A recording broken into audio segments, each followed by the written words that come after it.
انا المهمه ديالي اليوم هي نشرح لاكلخ واحد كتخيلوه، ابلد واحد كتخيلوه شنو هي البورصه. وفي الاخر الفيديو بغيتو هو يشرح لاذكى واحد كتعرفوا اشنا هي البورصه. وباش ننجحوا في هذه المهمه بغيتكم تعاونوني وطاقيو الشخص اللي كتقولوا ما يمكنش امبوسيبل يفهم شنو هي البورصه. بغيتكم طاقيو وبغيت نعرف في الاخر ديال الفيديو واش غادي يقدر يفهمها، وبالعكس حتى هو يشرحها للناس. ديما كنسمعوا البورصه طلعت، البورصه هبطات، هذا حط فلوسه في البورصه، الاستثمار في البورصه. شنو هي اصلا هاد البورصه؟ شنو هي؟ لاش كتليق؟ منين جات؟ لاش كتصلح؟ شكون اللي كيحط فيها فلوس؟ غنبسط عليكم الماكسيموم وكلشي غادي يفهم. فاش كنسمعوا اغنى رجل في العالم راه ماشي اغنى رجل بالفلوس، راه اغنى رجل بالاسهم اللي عنده في البورصه. ملي كنسمعوا ما بقاش هو الاول ولا هو الثاني ولا هو الثالث، كيطلع وكيهبط على حسب الاسهم اللي عنده في البورصه. ماسك وصل إلى صدارة قائمة أثرياء العالم بعد ارتفاع قيمة أسهم شركة تسلا. شنو هو هادشي كامل هو اللي غنشرح لكم اليوم في هذه الحلقه.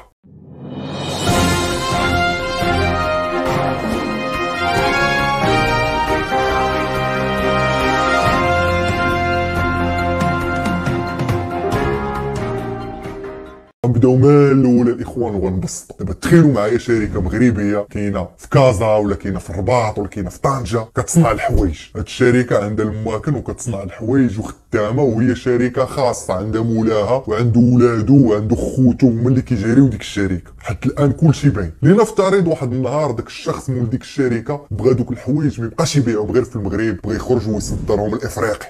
وباش يدير هاد العمليه جلس وحسب لقى غادي خصو مثلا 1 مليون دولار، غادي خصو مليون ديال الدولار. لنفترض هنا غيكونوا عنده بزاف ديال الاختيارات منين غيجيب دوك الفلوس. اللي معروفه هي غيمشي للبنكه.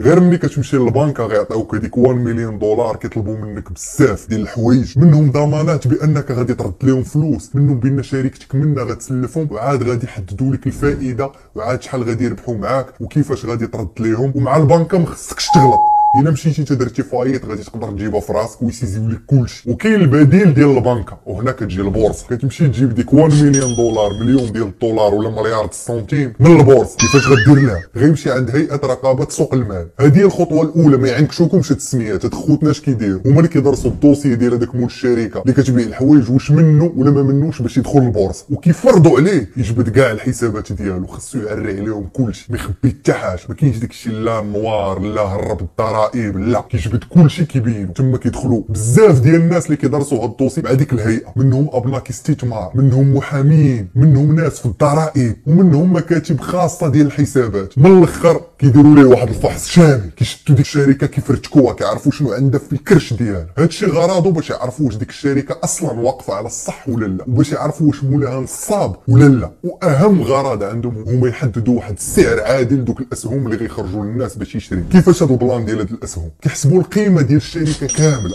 ديك الشركه شحال القيمه ديالها كامله، وكيشوفوا مول الشركه شحال باغي يطلق ديال النسبه اللي غيمشي للبورصه واللي غيشريو المستثمرين على شكل اسهم. هاد الولوج ان شاء الله تهم 600 مليون درهم، اللي غادي تكون منها 300 مليون درهم كبيع اسهم شركه ام سي بي. ما تدوخوش الدراري، انا غنبسط لكم الماكسيموم. لنفترض هاد الشركه ديال التكستيل وديال الحوايج القيمه ديالها المجمله هي 2 المليار، هي 2 مليون ديال الدولار. داك مول الشركه محتاج مليار مليون ديال الدولار، وفكر يطلق 50%، دونك غيطلق مليون ديال الدولار على شكل اسهم. هادوك الناس اللي غيشريو الاسهم هما اللي غادي يساهموا في ديك مليون دولار اللي هو غادي يشد. واش فهمتوا الاخوان؟ غنزيدوا نبسطوا. ملي كيحددوا هاد السعر الشامل ديال الشركه كامله كيسمحوا لديك الشركه تدخل البورصه. جي سي سي تتعلن اليوم على فتح راس مالها في بورصه الدار البيضاء. ديك الساعه فاش كتدخل ديك الشركه للبورصه، مول ديك الشركه ما كيبقاش عنده الحق يدير اللي بغا، ما كيبقاش ياخذ القرار منه لراسو، كيولي يصرح بجميع المداخل ديال الشركه، ما كيبقى يخبي حتى شي حاجه، كتولي الشفافيه التامه في ديك الشركه. هذا هو الفرق بين شركه خاصه اللي عندها مولاها بوحدو يقدر يدير الدغانيش اللي بغا، وشركه عامه. ملي كتسمع عامه راه ماشي ديال الدوله، عامه فيها مستثمرين وداخله للبورصه. اي قرار بغى ياخذ خصو يبلغ به المستثمرين، كل 3 شهور خصو يخرج بيان بيانات يصرح بهم على الارباح ولا على الخسارات ديالو، وإلا كانوا تلاعبات من جهه مول الشركه يقدروا يخرجوه من هذه البورصه ولا سوق المال ويقدر كاع يمشي على الحبس. باش نزيدوا نبسطوا، دابا مول الشركه خدا 1 مليون دولار، خدا مليار سنتيم، ولكن مشات ليه 50% من الشركه ديالو ومشى ليه صنع القرعه من بين يديه. وهذوك المستثمرين هما اللي كيختاروا شكون اللي غادي يجلس في مجلس الاداره اللي هما غادي يصوتوا عليه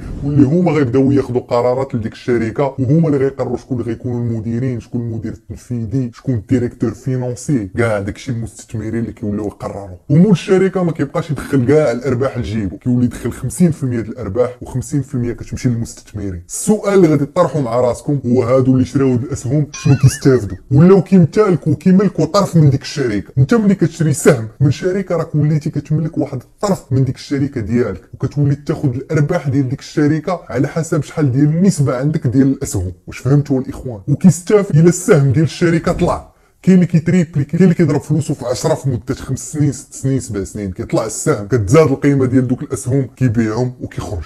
والعكس صحيح، الا خسرات ديك الشركه حتى هو كيخلص معاهم الخطيه. دونك هاز الريسك. داكشي علاش كتكون الدراسه مهمه ديال شكون هذاك الشخص اللي بغى يحل الشركه، شكون هذاك الشخص اللي بغى يدخل البورصه، الشركه ديالو واش عندها لي كونطرا في افريقيا غيبيعوا لهم الحوايج من مور افريقيا، فين باغي يمشي، واش لاوروبا، واش هو فايت سير شي شركه قبل شحال من عام هو في الدومين، شحال كيبيع ديال الحوايج. خاصك تشوف فيجن جلوبال ديالو، هادشي اللي كيديروا المستثمرين الكبار بحال وارين بوفيت عاد كيشري الاسهم في شي شركه. والدوله والمواطن العادي شنو استفدت من هادشي كامل؟ هذا هو السؤال اللي عاوتاني غطرحوا مع راسكم. ملي ديك الشركه حصلت على تمويل وخدات ديك 1 مليون دولار، زادت في خطوط الانتاج باش تصدر لافريقيا وتمشي لافريقيا غتحتاج يد عامله، دونك غادي تخدم مواطنين وغتزيد فرص الشغل. ومني غادي تزيد دوك فرص الشغل وغادي يكبروا لها لي بار دو مارشي ديالها، غادي تزادوا لها الارباح.